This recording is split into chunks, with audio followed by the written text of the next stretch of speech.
Hey everyone, and welcome back to another episode of A Pretty Little Podcast. I'm Allie Violet Vixen Commissaro. I'm absolutely stoked because we've got the one and only Sponge in studio. That's right, the original alt rock powerhouse behind the hits Plowed and Molly, 16 candles down the drain. They've been tearing up stages since the early 90s, evolving, reinventing, and still bringing fire. Starting with the band's origin story, the album that changed everything, what it's like now, and where things are headed. I want to know everything. Sit down, get comfy, because we're about to get real, raw, and have some fun with Vinny from Sponge. All right. Hey! Hey, Allie. Good to see you.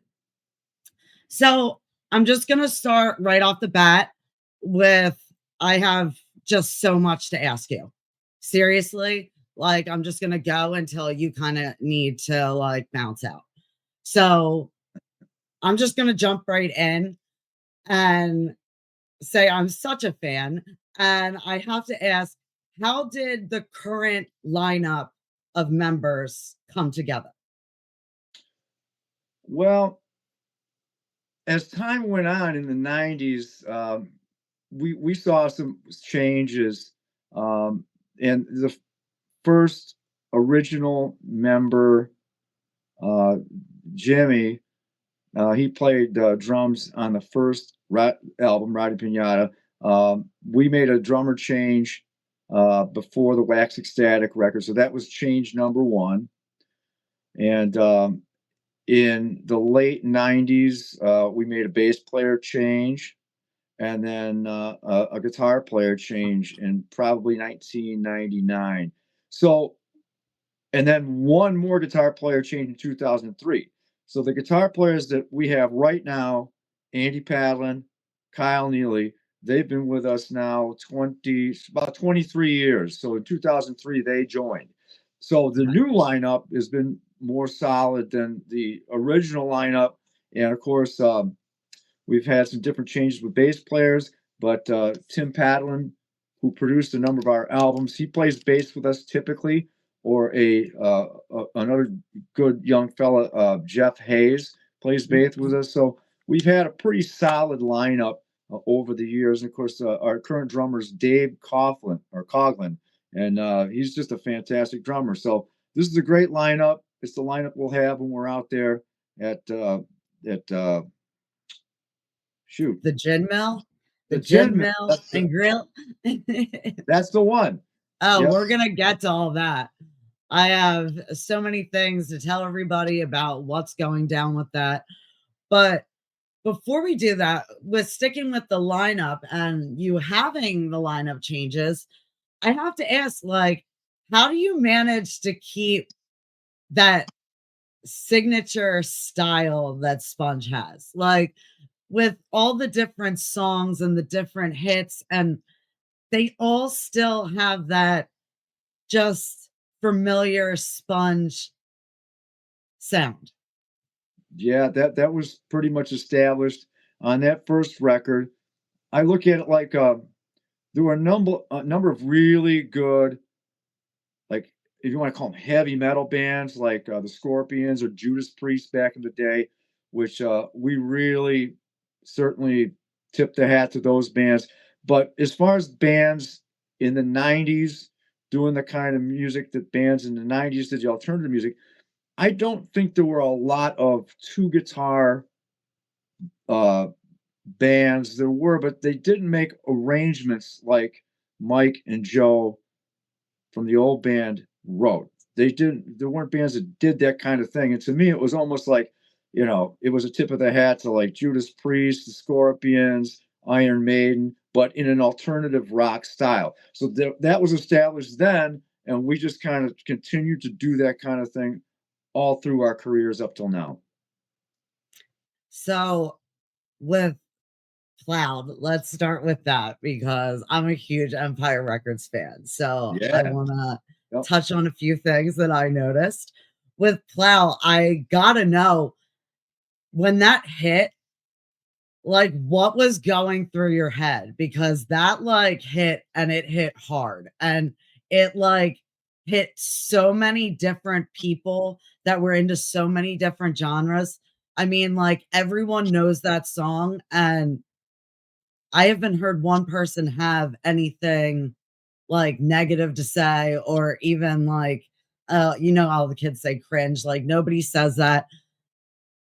What were you thinking when that hit? You know, complete disbelief, honestly.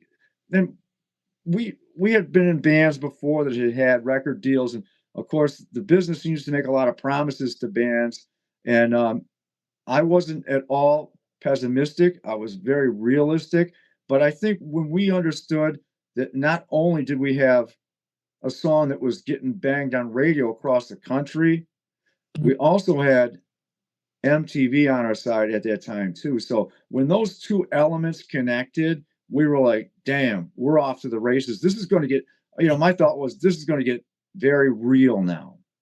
And it did. That's amazing. So I did notice that you're not on the original soundtrack for Empire Records. What happened with that? You mean like the actual release of the CD? The original soundtrack, Plowed, is not on there. I wonder if it was a different label that put it out and they couldn't come to terms with Sony to get the rights to actually sell the song in their soundtrack. Obviously, we're people know that song, like even younger people today know that song because of that movie. And I wasn't It aware that was we the were not. hype. It was the hype song for the show that they were putting on. It was getting everyone in the mood to donate and to save the empire. Like, I mean, that's a song that everyone, I mean, just like you just said, like everyone knows that song from that movie. Oh my God. Yeah. And folks come up to us. And you know what? The funny thing too is, and if it's a younger person, they really don't even know we're Sponge at the gig. They might be there for, like, we did a tour with local H and Everclear. They might be Everclear fans, local H fans. And they heard that song. They go, I know that song. We're talking to people at the merch booth, right? Science CDs and stuff. And they said, we know that song from Empire Records, and we didn't know that you guys played it. Which is, it's kind of a cool thing because the movie has done a lot to help people learn about Plowed and Sponge. And it came out on Netflix not too long ago. It was released on there. So I'm sure like everybody has Netflix at this point. Well, I'm sure everybody was watching it on there too. So kind of like restarted for the new generation. well, it's an interesting point you bring up, Allie, in that we have seen over the last couple of years a lot of 40 something parents bringing their young kids to the shows because those people, they were like in high school at the time. Now they got kids and they want to turn their kids on to Sponge or alternative rock music.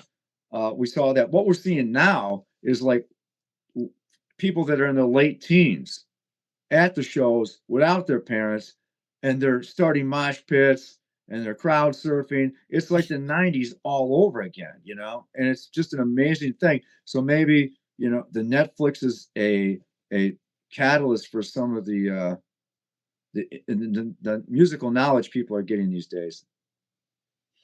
I do want to throw it out there that Rhonda on Spotify has an Empire Records complete playlist, Okay. and you are on that one.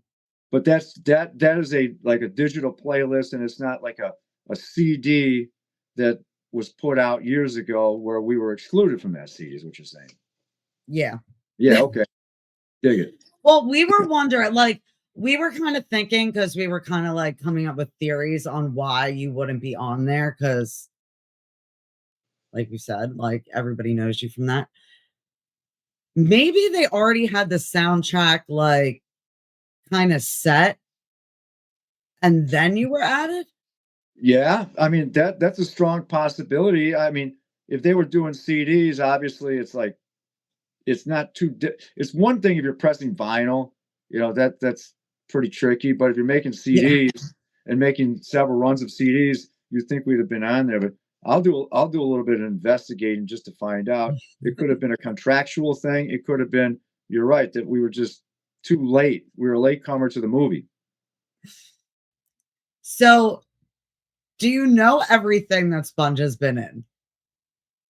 A lot, but not everything. No, I don't think everything. I mean, there's certainly have been a lot of cool movies that I've heard about, but it's like not I made everything. a list and I went through, and first I wrote down the ones that I knew of, and then a couple of the ones that I didn't know about, a couple I haven't seen. So I wanted to ask you kind of like go through and kind of talk about like highlights from the different things Cool. and if you even knew that you were in it.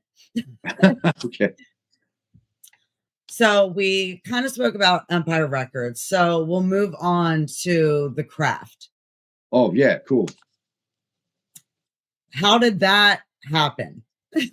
So from what I recall, um, I believe there was the guy that was putting together the soundtrack. I think his name was Ralph Saul, and we did a couple of things with Ralph. And I don't recall whether or not we were doing a compilation record of cartoon theme songs that Ralph was kind of quarterbacking, which that was an incredible record. It was called Saturday Morning, so it could have been that we were involved with this cartoon theme song record with Ralph, and he goes, "Hey, Sponge, I want to put you into this soundtrack that's this movie called The Craft." So that could be a reason. If there's some liner notes, if Ralph Saul is involved in that, then that's probably the answer. With the different movies that you're in, do you see like when they came out, did you see that there were like with Empire Records more like scene kids and like that kind of, and when the craft came out, were there a lot of goths at your like concerts? Like, have you seen the different eras of people?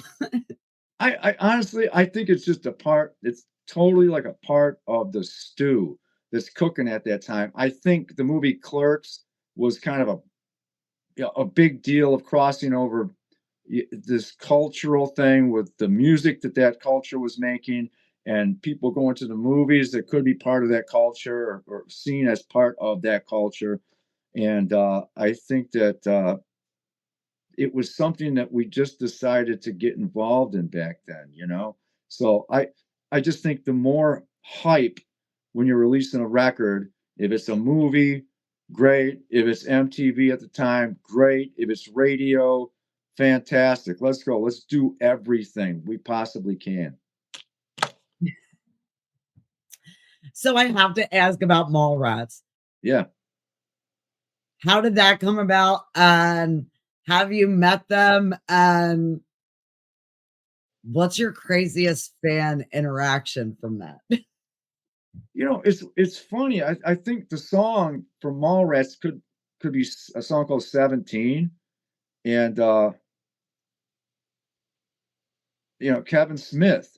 Kevin Smith uh, was a fan of Sponge, and I don't recall whether Kevin came to us or our A&R guy went to Kevin. I don't know the connection on it. It's a little foggy, as a lot of things got foggy in the '90s for a while. Too much Jägermeister, but um, yeah, I think that's probably how that happened with Kevin Smith. That's, I mean, all three of those movies, I mean, like, I've watched them so many times. I have them, of course, on Blu-ray. I like don't even trust just having them for stream. I need them like on disc so that I can like have them in case something happens. So that's like awesome. And I like, I mean, your songs have just impacted my whole life. So Well, it's a cool thing in that these movies are such a big part of the culture of that time, or became such a big part of the culture at that time. I'm not sure anybody understood that it was going to be so impactful like it was. But again, it's a lot of people wouldn't know about Sponge if it wasn't for um, Mallrats or Empire Records or the Craft. People want to hear. I think we just sound all this and nothing for the Craft, and people request that all the time. And I go, wow, that's pretty cool. So we've got more. We've got Chasing Mavericks. Oh yeah, Do you Plowed. remember what song's in that? Yes, is Plowed on that? I'm trying to remember. I think Plowed is on that. Um, surfing movie. Did I got that I don't right? know. You have so many that, like, I feel like Wikipedia kind of, or whatever it is, like, I feel like they kind of gave up and they're just like, Sponge has a song. Yeah. Yes. Yeah. I mean, I think it's very cool. I would certainly love to do more of that these days. The odd thing is, I think that maybe as far as movies go, the '90s have kind of cooled off a little bit. But as far as the crowds out here go, it seems like the '90s are just getting started again. So who Mhm. knows? I mean, we might have some requests to get some of the old songs in newer movies that are being made that kind of have a feel for the '90s. With your newer songs that you've released and are working on, like, what kind of movie do you feel that they could be in right now? Man. I mean, if somebody was doing another um, I don't know, man. Road Warrior movie. I don't know. Okay. Uh, um, I don't know. It's really hard to say. I just don't know. I don't know. Who's making movies out there? Who's got a feel for what's going on? But I don't know. At this point in the game, it'd be cool just to get the band out there as much as possible. Now, with your live shows, now, like, when you go into it, because you have so many, like, famous songs, I mean, do you kind of make sure that you rotate the hits, or do you kind of say, like, this tour we're gonna do these songs and the next tour we're gonna, like, leave those out and do these? I mean, like, how does that rotation work?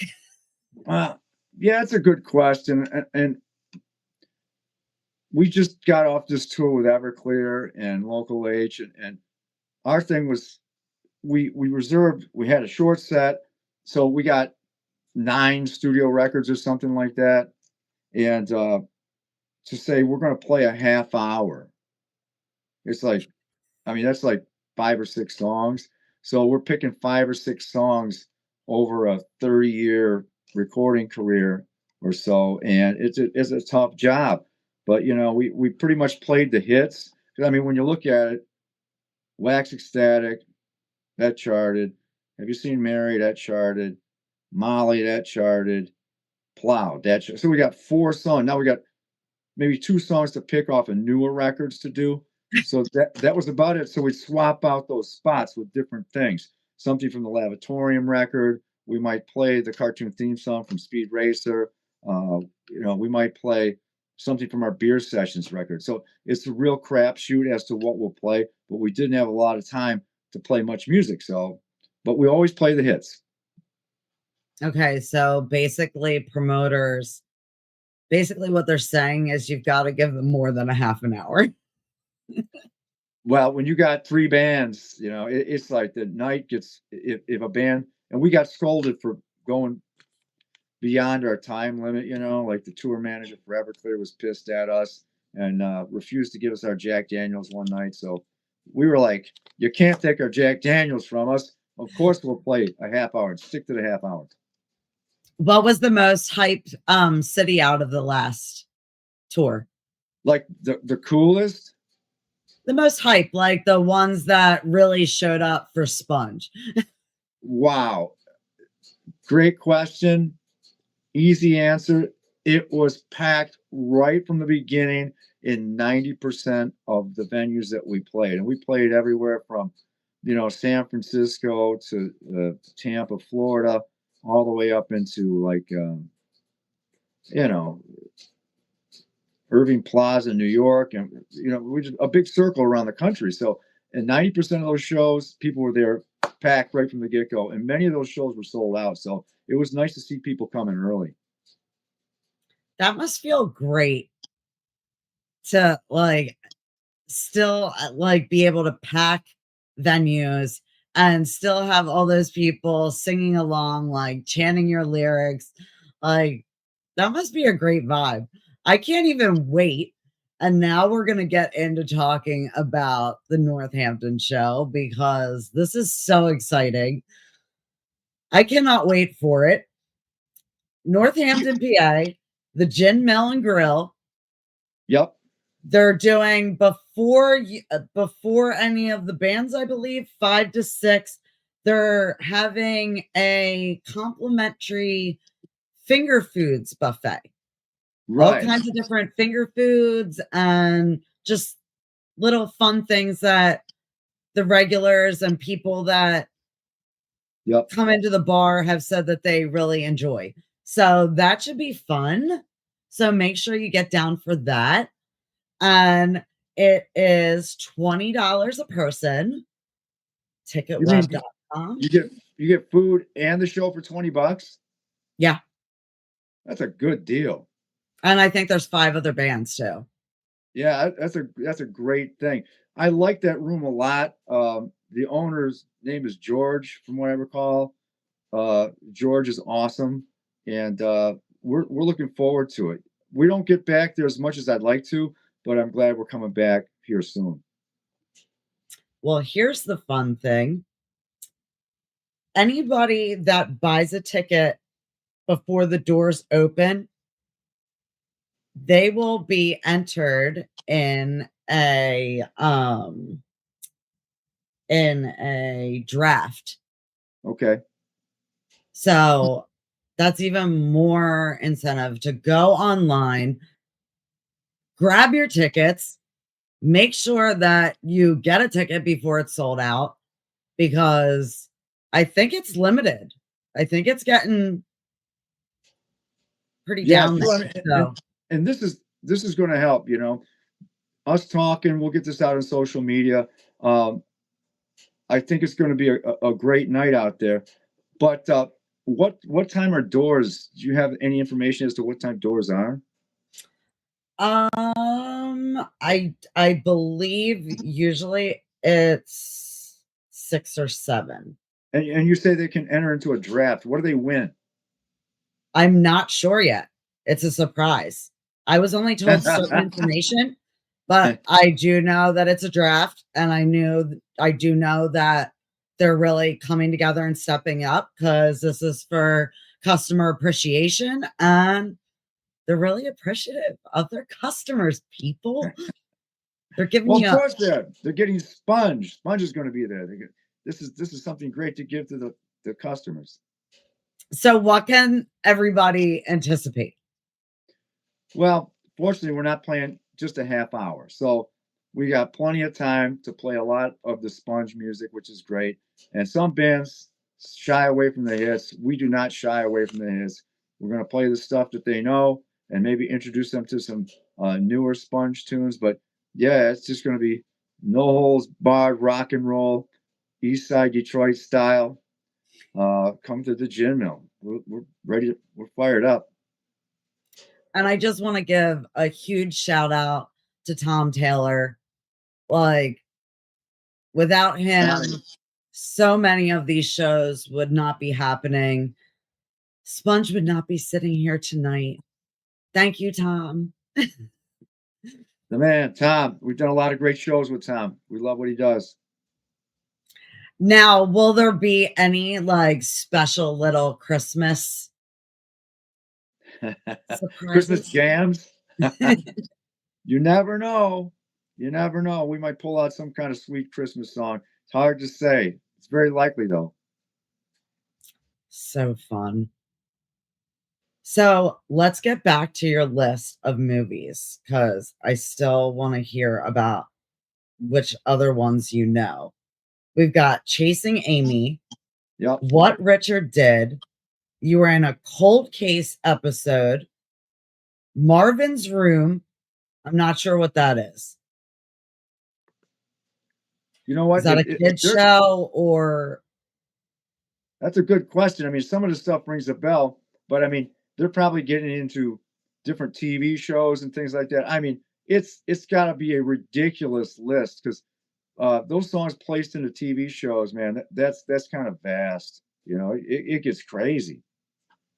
I believe Dead Shadow was a movie. So that goes back to movie. And then one, I think it said No Looking, but like it was kind of cut off. So I'm not sure, but I think it said No Looking. Interesting. Haven't seen that one though. Yeah, I'm not aware of that. You know, and there've been plenty of like independent filmmakers that come to us about licensing a Sponge song, and this is probably something good to touch on. It's so hard to license a song unless you're like a major movie production company, just because they have to deal with Sony Music to get the rights to the master to do it, and it always costs money, of which the band sees very little. So. I have a great question that I've been waiting like so long to ask you. So many people karaoke shows, cover bands. Have you ever heard a cover of any of your songs that literally just blew your mind? Well, I mean, certainly. I recall being in an elevator in New York, and I heard a Muzak version of "Plowed," and a trombone was doing the vocal part. But we've certainly heard many. Like, there's been all kinds of people that have sent us versions of bands in bars playing "Plowed," or they're playing Molly. I mean, just tons, tons, and we always get a kick out of it. You know, some of these bands sound so good doing it. You know. But the Goo Goo Dolls covered Plowed on Howard Stern's show. That was like a real shot in the arm. Johnny Goo singing Plowed. It was cool. So can we talk since you have put out so much music and you've been through different time periods and different eras, has there been a song that you've released that has taken on a new meaning to you now? Like with the way things are going in the world or be taken on Yeah, I too. mean, you know, so like we had a song back on our second record called "Silence Is Their Drug." You know, it's about silencing people. You know, I go, that was a something relevant back in the 90s, and certainly something that people talk about today. You know, it's just kind of a weird thing. So, and of course, and we do play that song from time to time as well. Now, do you feel that any of your songs or albums were kind of underrated, whether it be something going on in the world or just the time period? They might have been ahead of themselves. Do you feel that any of them just didn't get the attention that they kind of deserved? Well, I mean, as crazy as the world appears to be these days, with everything going on, you know, this whole idea world of human wreckage. I mean, it couldn't be more relevant now, you know, and it's sad to even think about those kinds of things, but it's reality. And that song to me says it said it all back in 1993, and it says so much today. I think it's extremely relevant right now. So you've done everything from major labels to independent releases. How do those experiences differ in terms of control, um, like, and kind of the outcome of how the show is? The outcome of what? Like, kind of the outcome from the different things. Like, how would you kind of compare them in this world today? Oh Looking back. yeah, well, that's a killer question. What we had these gatekeepers, which were the labels back then, and they had, in my opinion, renewed resources because there were just gobs of labels that were re-releasing vinyl albums on this new thing called a compact disc. And I think that that helped labels generate money to sign a lot of bands that we may not have ever heard of had they not had the resources to do those kinds of things. So we had that, you know, which I think that because of that, we went to the other ways of promoting bands, which was radio and MTV.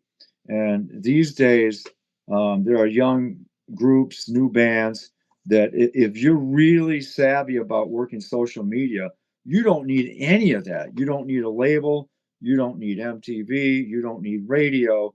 You basically you cultivate your audience within your social media, and we've seen a ton of those kinds of things where these bands are not on any kind of trust your radio, but they have successful careers. So we certainly had some resources to get to MTV and radio, but we had nothing like the resources some of the younger bands have today. So, you know, it's like, so is for example, if we release a record today, um, we really don't have MTV anymore, and we don't have the resources to go to radio the way we used to, nor would they play brand new Sponge music for the most part. You know what I mean? Even some Mhm. of the great bands like Alice in Chains, you know, if they come out with a new record, there's not as much room at radio to play a new Alice in Chains song. They'll play all kinds of old Alice in Chains, but as far as banging the new thing, maybe not. So let's get into fun questions. So you don't have to give like the venue if you don't want or anything like that. You can if you want, but you don't have to. Okay.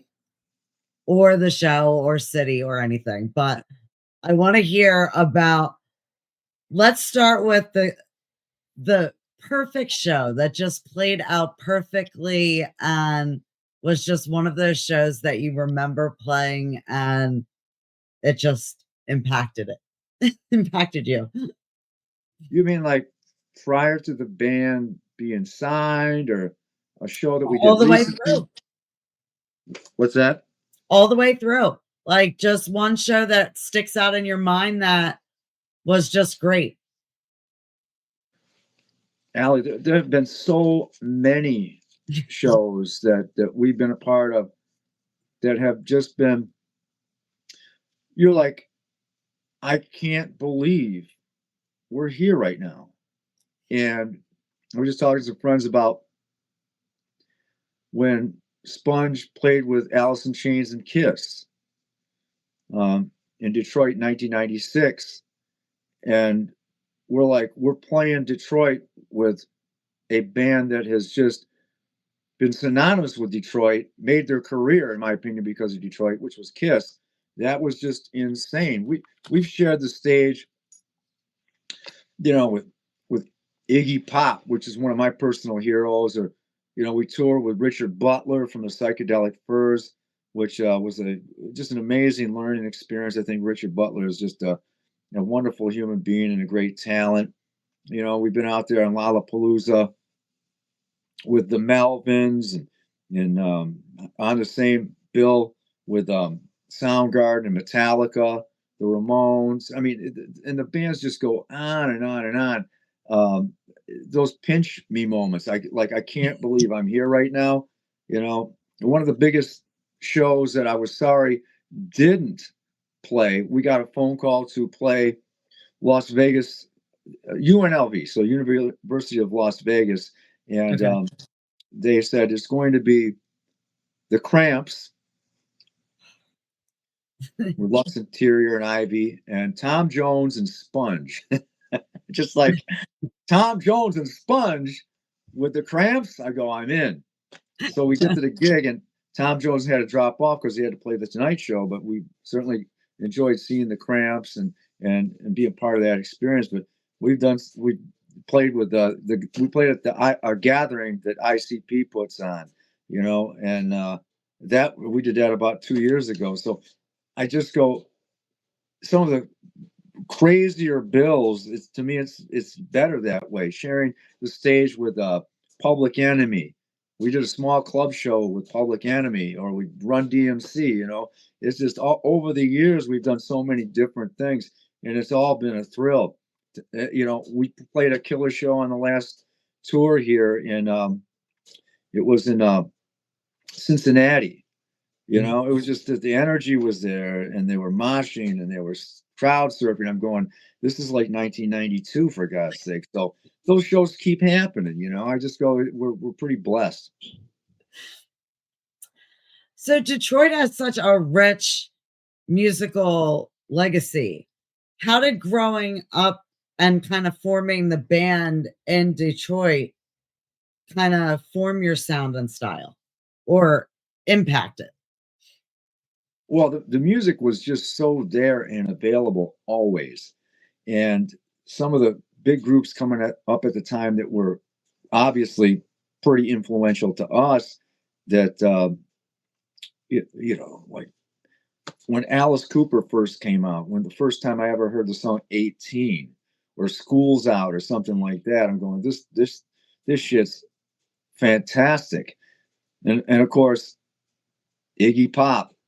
Iggy was just part of our DNA growing up in Detroit. So we understood the just the immensely cool performance style of Iggy, and that kind of gets into your DNA. So you got these bands writing songs like Raw Power or School's Out or I'm 18, and that's right in your backyard. Not to mention Kiss playing Cobo Hall in Detroit constantly, or Bob Seger in the early days. I mean, it just goes on and on and on. And I know Motown's in there someplace. And there were always a lot of clubs to play in Detroit, and you could always play your own music. You didn't have to play cover songs, so it was a perfect place to cultivate and grow. That's amazing. So I Yeah. asked you about your best show. Now I want to hear, and like I said, you don't have to give venues or cities, but I want to hear about like the most disastrous show. You guys showed up, you were ready to rock, and it was just a disaster from start to finish. Disaster. It's funny.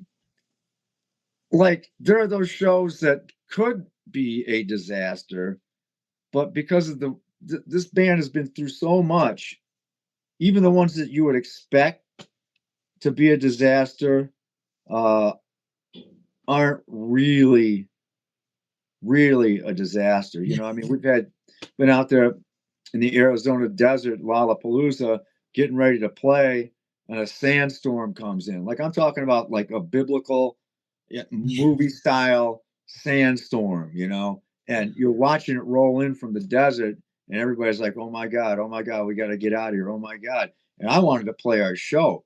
And the texts were like, if we run our generators in the sandstorm, we're going to ruin them. So I was hoping that we could have played that. But, and I'll give you another example. We were playing with um, it was a tour with Seven Mary 3, the Gin Blossoms, and we were in Detroit, and we played a little too long again, and we didn't play Plowed yet in our set, and they shut the PA off on us. And so I climbed out into the audience. So we're playing this big shed, and it was called DT Energy. Now it's Pine Knob again. And, we're out there with probably 10,000 people, but we were able to make them be quiet enough to sing Plowed a cappella to 10,000 people. And they were going to write me a ticket for inciting a riot, because after that, they started pulling up the sod, the grass and stuff because they were pissed because they shut the power off on it. So I guess we're turning lemons into lemonade is what I'm telling you. We got a great band of guys that have been through everything. So there's almost nothing you can throw at them that's going to be a disaster. So you got to play Plowed, but you almost caught charges for starting a riot. Yeah, they withheld our You were- pizzas on that one. It said, Sponge, you're not going to get your pizzas. I've been arrested at shows, for doing dumb stuff like swearing, in Tulsa, Oklahoma. We're on the road with Iggy Pop and Seven Dust and Reverend Horton Heat and the Bloodhound Gang. And when you're doing outdoor shows, you're supposed to sign a waiver that you're not going to swear because you're out in the public. It's all ages. And so the fellas, we were almost one of the last bands to go on, and there were bands swearing all day. And my tour manager said, just go ahead, go do your show. Don't worry about the swearing. So I did. The problem was there was somebody out in the audience keeping track of how many times I used an F-bomb. And we got done with the show. I walked down the ramp and there was a Tulsa, Oklahoma state trooper, threw the handcuffs on me and was like, welcome to the Bible Belt, son, and took me to jail. How many, $6,000 it took to get me how many to jail. times did you say it? $500 fine for every time, and I said it 12 times. Wow. You potty mouth. Body on. I've learned my lesson, so I try not to swear at the all ages shows. So I mean, even still, I just go, that's good memories, stuff to talk about. You know what? That totally adds into the whole like rock star, like stereotype. Yeah, It's it's for it's it, cursing. it always is good. It's great for talking. And I'm not sure my kids know about that stuff though. You know what? I feel like that's nothing. I mean, like, come on. Yeah, I stopped even like caring about like really that kind of stuff when I was watching the Grammys with all the kids and WAP came on and they're all singing. I'm like, oh man, like Yeah, things have changed. they have. Yeah, in a big way. Is to be arrested for that. I go, that certainly likely couldn't happen today. But that's just weird stuff.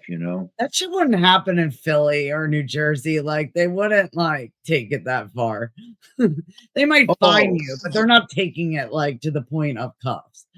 oh yeah, for sure. And let I think this needs to be said too. I think that a lot of people thought that when the '90s sensibility and the '90s rock came around, this wasn't hair metal anymore.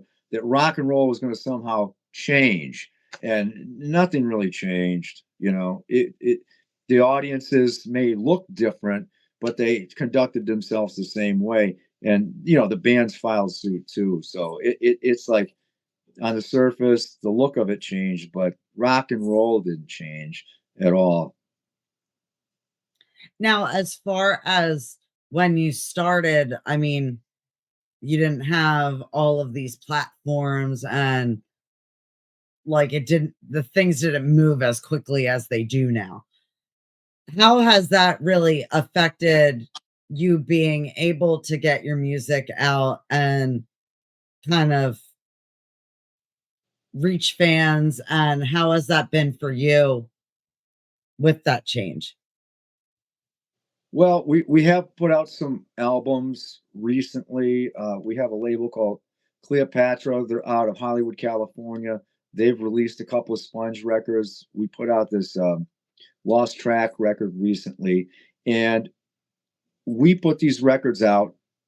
I mean, we got the material. We want to put the record out.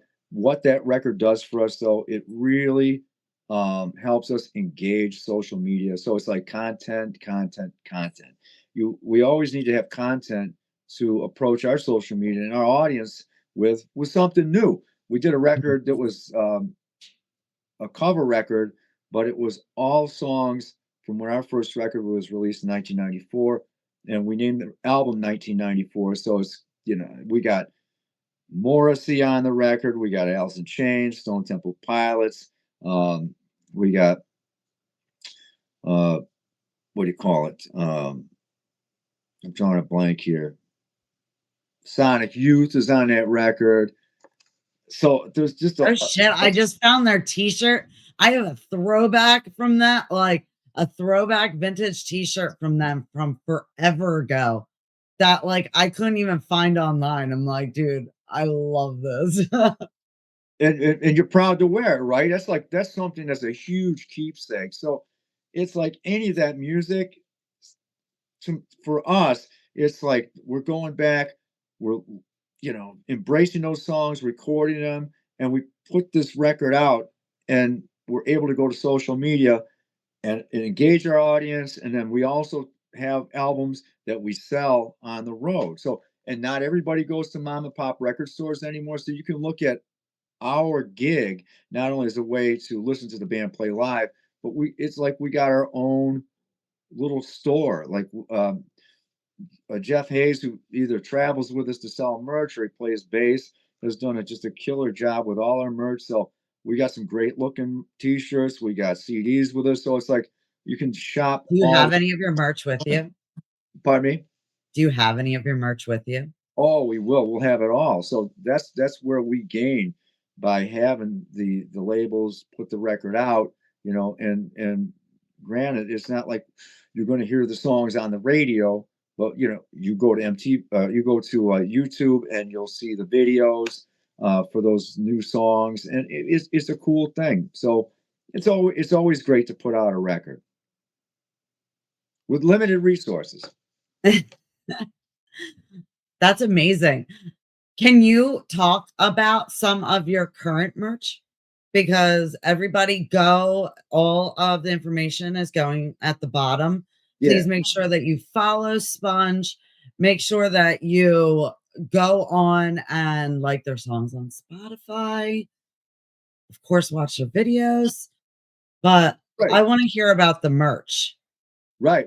So one of the big sellers that we have are these baseball style T-shirts.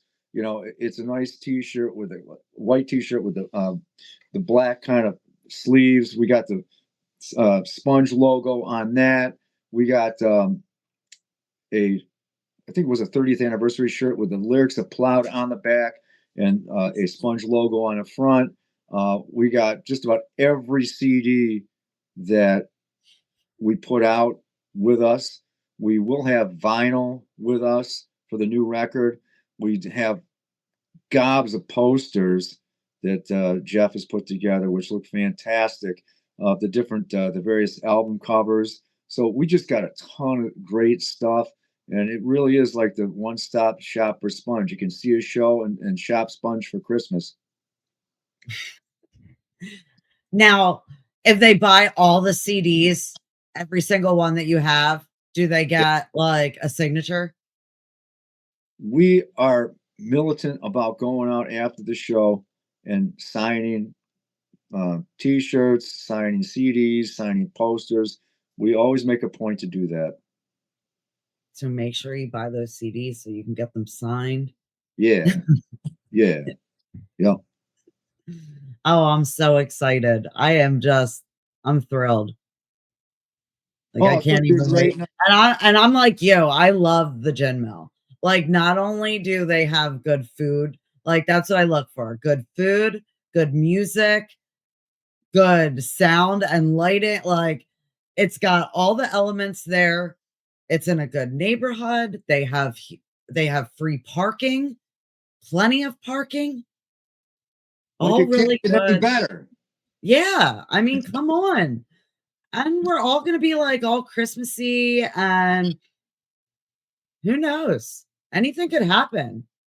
Anything will happen. Yes, I am ready. And I already gave a disclaimer to everyone that follows me. And I even tagged you guys in it just so that you would know ahead of time. I will be doing some lives, but I apologize because I probably will be belting out the lyrics so loud that it probably will drown you out a little bit. And I'm just saying, the louder I am, the more I love you. Oh, that's killer, man. Yeah, yep. It's going to be a great night, and we always love when people sing along, and we give them the opportunity to sing along. Tell you the truth, so yeah. And before I start like wrapping it up, I do want to ask you about new music that you just released that people should go check out. Yep. And real quick, and I do want to hear about some of the little things and some of your more current videos Sure. because our viewers like to hear about those little Easter eggs and like fun things to look for in the videos. Sure. Yeah, yeah, yeah. So the recent record, and that record was released, I want to say mid October. There's a record called Lost Tracks, um, and that record has songs that were not released from the first album. So we're going back to like 1992, and there's a ton of stuff there that people have never heard before.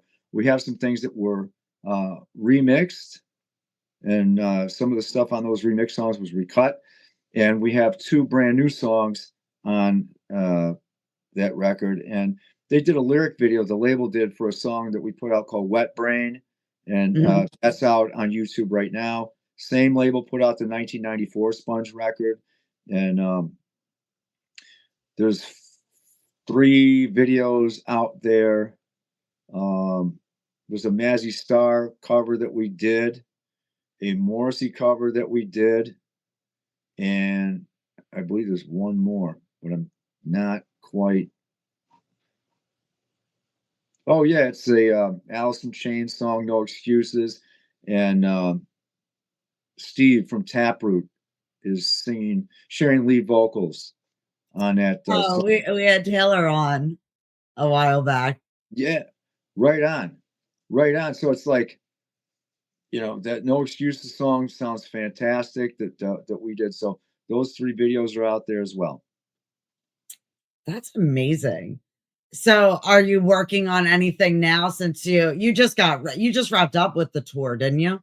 Yeah, but we're putting the finishing touches on a Live at the Whiskey A Go Go DVD that we did Okay.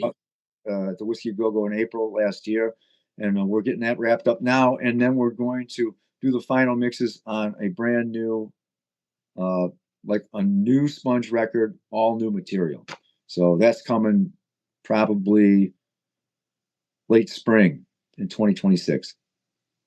Now, is there any things that you're looking to experiment with in this new album and with the new music? Since, I mean, you have so many albums and you've done so many things and been like collabed with so many people. Is Yes. there anything that you kind of have in your head that you're leaning towards, like kind of exploring for the new one? Well, the new ones definitely could be perceived as something strange or weird or maybe dark, you know. And it I can just describe it to that extent. Um, we put out this Wet Brain song, a single, and I was talking back and forth to Violent J from ICP about doing some of his vocals on that song, but we would do a remix of the Sponge Wet Brain song. So I sent him all the files, and hopefully we got something to play for people or get out on the internet, for that particular thing. So we're always coming up with some. I did this record, The Lucid, with David Ellefson from Megadeth and Mike Heller and Drew Fortier. And Violent J appeared on several of those songs. So it's kind of like a rock, metal, rap mashup on a number of different things. So, I mean, it's You know it's a what? lot of fun. It's really cool. And That's probably so, like, exciting because you know what? I used to go to ICP concerts. I had an ex-boyfriend that was all about them. sure. So, like, I've been to so many, and through the years, like, I have to say, when I was younger, I didn't appreciate them the way that I do now.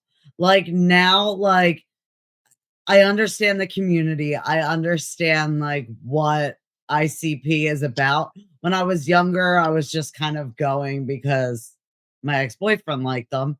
Sure. And I mean, now I get it.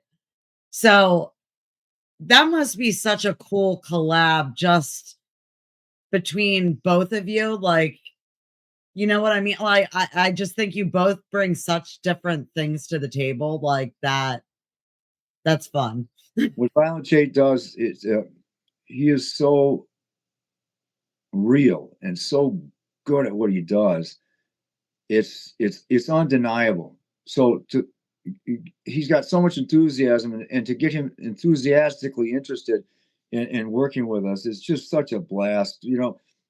Drew Fortier, who plays guitar in the Lucid, he makes movies, and he's got a movie coming out called Bunker Heights, and Drew's in the movie, and he brought Violent J and me in there to do a.